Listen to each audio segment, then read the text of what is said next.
Celiac disease is an inflammation in the intestine that occurs because of an immune reaction against proteins present in wheat, rye, barley, and for some people, oats.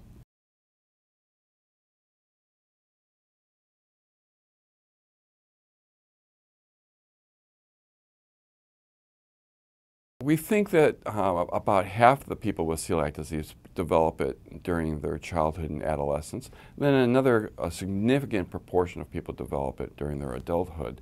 And why some do it one way and some do it another way, we just don't know at this time.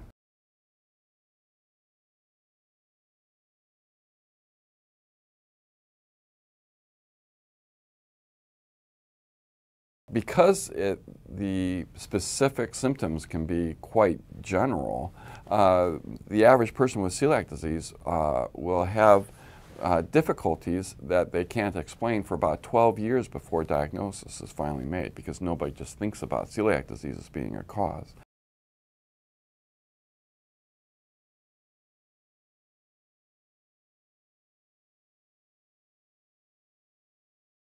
The treatment of celiac disease is avoidance of anything made with those food products, wheat, rye, barley, and for some people oats.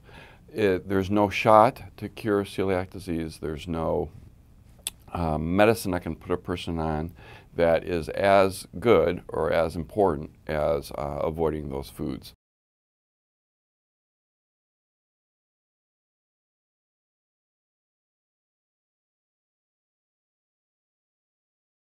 A person on a strict gluten-free diet for several years will become normal, and we won't even be able to tell that they have celiac disease unless they go back to eating things that are the foods that cause the inflammation. So I tell people it's a disease, but in some ways it's not a disease because they can be perfectly normal as long as they avoid those foods.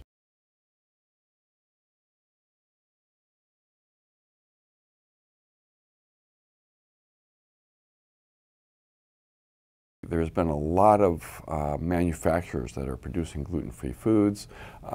Restaurants now have gluten-free menus. So although it's still, they have to avoid foods, they have to be very careful about what they're eating. When they go out to eat at somebody's house, they have to let people know. But it's not as difficult as it used to be. There's a lot of more information out now, and the lifestyle is not as restrictive as it used to be.